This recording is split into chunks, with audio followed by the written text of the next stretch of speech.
الحمد لله رب العالمين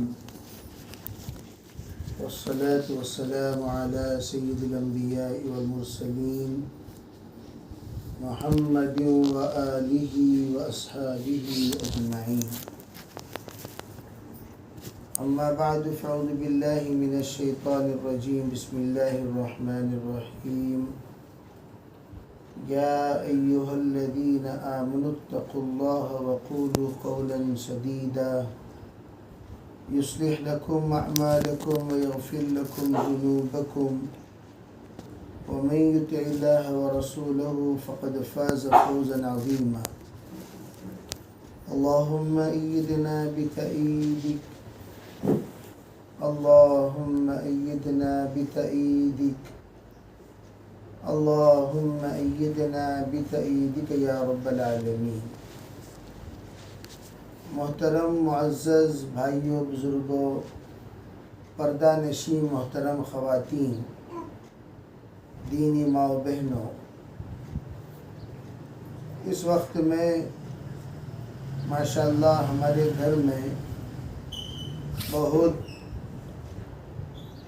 اہم اور خوشی کے موقع پر ہم سب یہاں جمع ہوئے ہیں. سب سے بڑی خوشی دو دلہنوں کا ماشاءاللہ اس گھر میں قدم رنجاں ہونا اور ان کے استقبال کے لیے خاندان کے مرد اور مستورات کا جمع ہونا. یہ خاندان کی ایسی تاریخی واقعات ہیں اور تاریخی ایام ہیں جو قابل رشک ہیں. ان دنوں میں ہم لوگوں کو اللہ تعالیٰ کا شکر ادا کرنا چاہیے. جتنا ہم لوگ احکام کے پابند ہونے کی نیت کریں گے، اتنے برکات کے فیصلے اللہ کی طرف سے مرتب ہوں گے. اسی لیے کہا جاتا ہے کہ جو خوشی کے ایام میں اللہ کو یاد کرتا ہے، تکلیف کے ایام میں اللہ اس کو یاد کرے گا. جو خوشی کے ایام میں اللہ کو بھول جاتا ہے، تکلیف کے ایام میں اللہ اس کو بھی بھول جاتا ہے. اسی لیے فرمایا گیا جو خوشی کے ایام میں اللہ کو نہ پکارے، تکلیف کے ایام میں اللہ کو پکارتا ہے، تو اس کی آواز اللہ کے نزدیک اغراض والوں کی آواز ہے، مطلبی آواز ہے، مطلبی دعا ہے، مطلبی پکار ہے.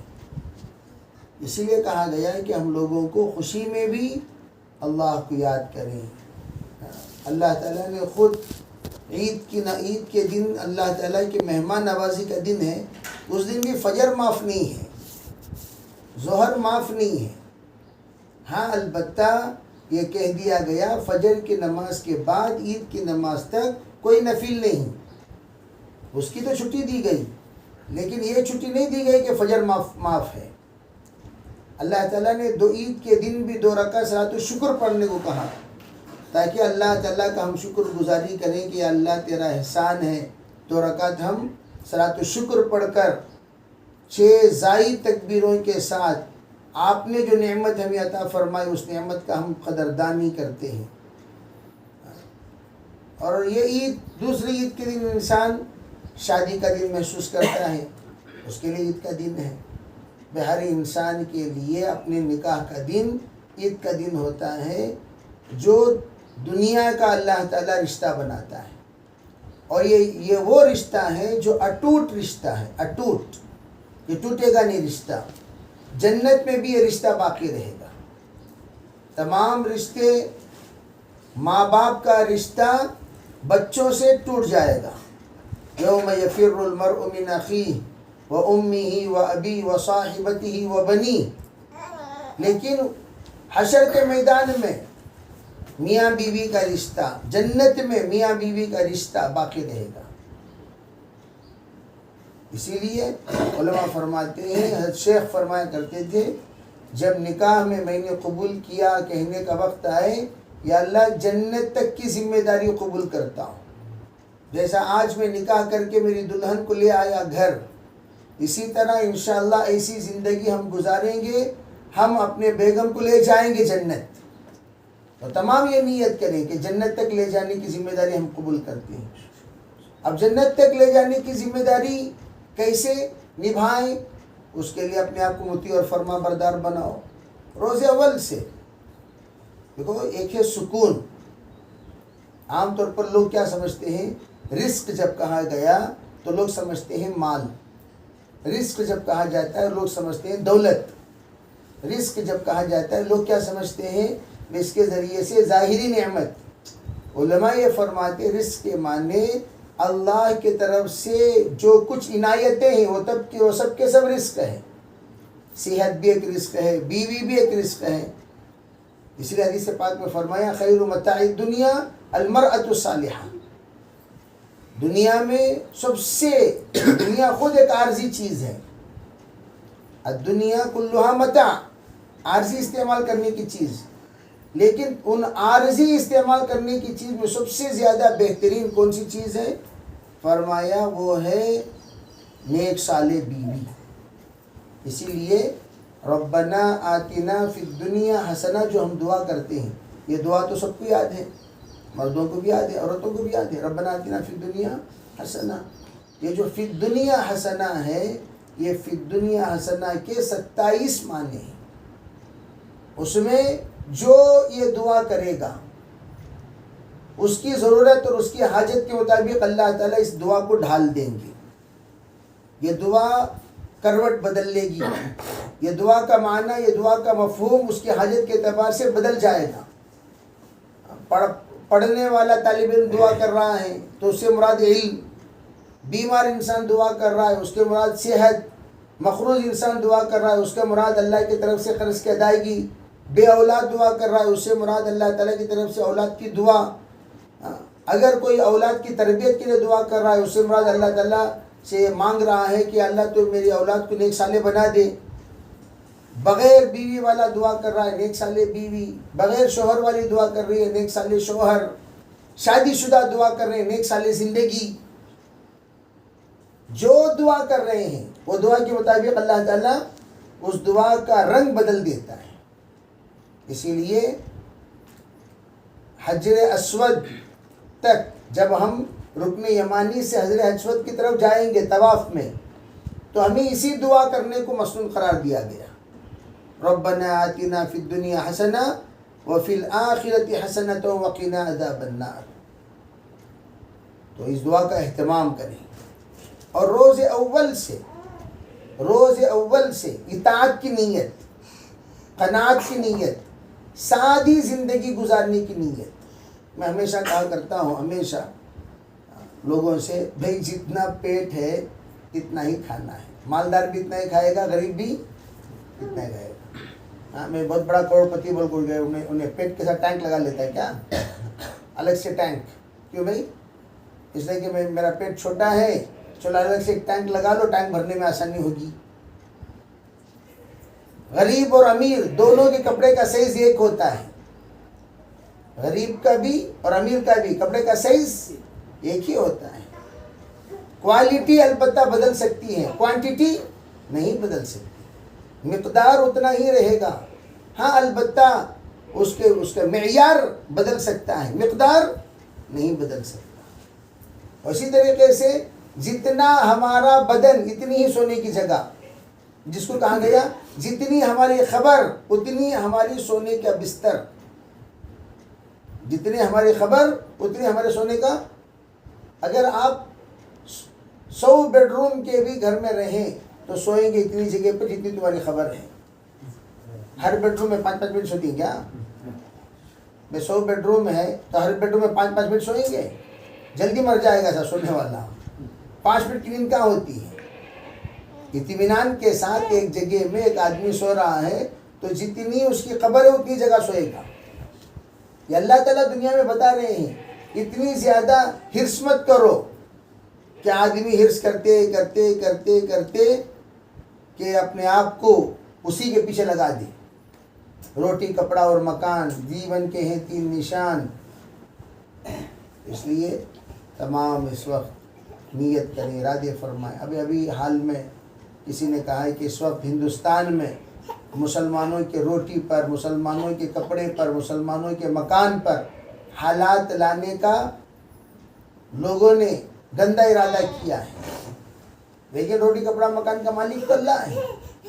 جب ہم نیت کر لیں گے میرا اللہ میرے ساتھ عافیت کا معاملہ کرے گا، راحت کا معاملہ کرے گا، خیر کا معاملہ کرے گا، تو ہم لوگوں کا بال کوئی بھی زندہ نہیں کر سکتا. اللہ بچانے والا ہے. اس لیے میں محترم خواتین سے خصوصاً گزارش کروں گا، یہ مرد حضرات بیٹھے ہوئے ہیں، مرد حضرات کی کمائی میں برکت، عورتوں کی عبادت، عورتوں کی ریاضت، عورتوں کی دعا، عورتوں کے درد سے اللہ کے فیصلے ہوتے ہیں. اسی لیے قرآن میں حکم دیا وَأْمُرْ أَهْلَكَ بِالصَّلَاةِ وَاسْتَبِرْ عَلَيْهَا. پہلے بیوی سے کہو نماز پڑھے. جیسے میں ہمیشہ ساتھیوں سے کہا کرتا ہوں نماز پڑھنے کے لیے تم لوگ مسجد جاتے ہو، بیگم کو کہہ کر جاؤ بیگم میں نماز کو جا رہا ہوں آپ بھی نماز پڑھ لو. آپ باہر ہو فون کے ذریعے سے اطلاع دو بیگم میں نماز کو جا رہا ہوں آپ بھی نماز پڑھ لو. نماز پڑھنے کے بعد فون کرو بھائی نماز پڑھ لی ہے.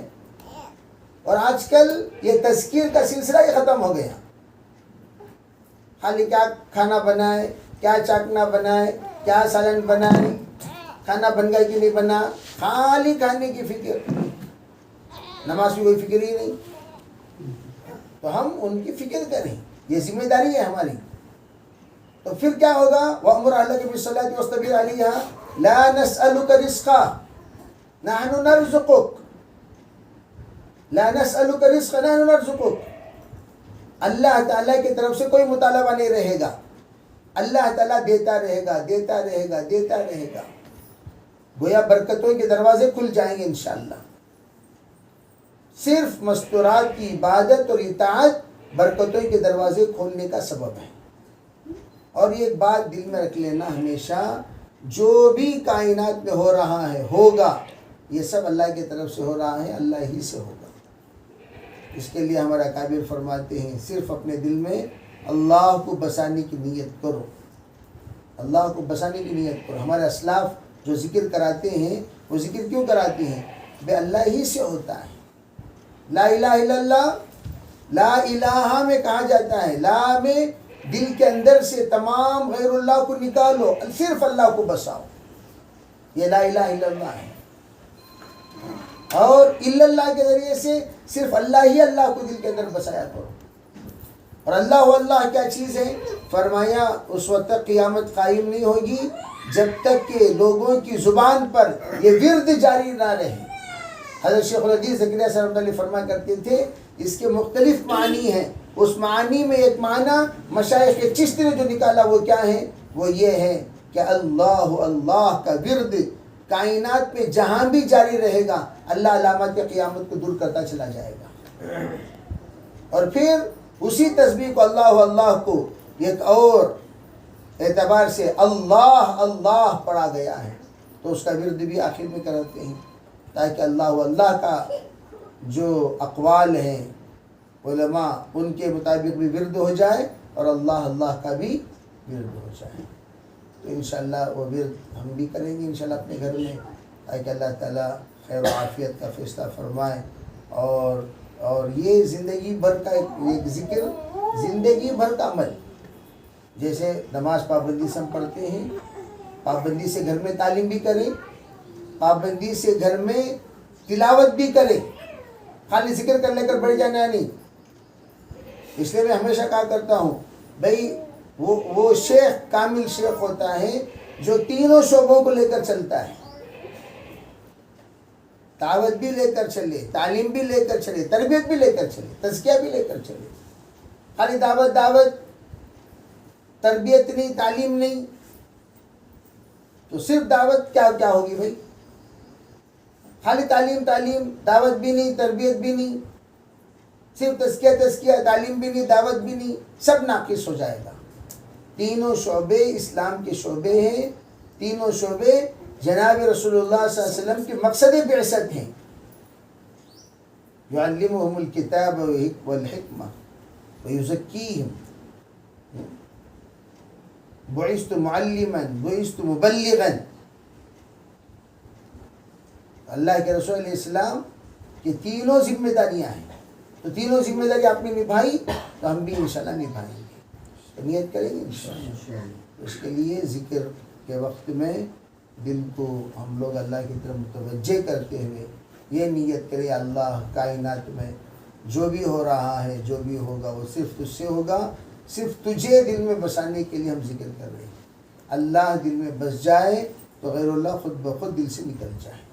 ٹھیک ہے بھائی, سب ذکر کریں گے انشاءاللہ, سب کریں گے, سب باوضو ہیں.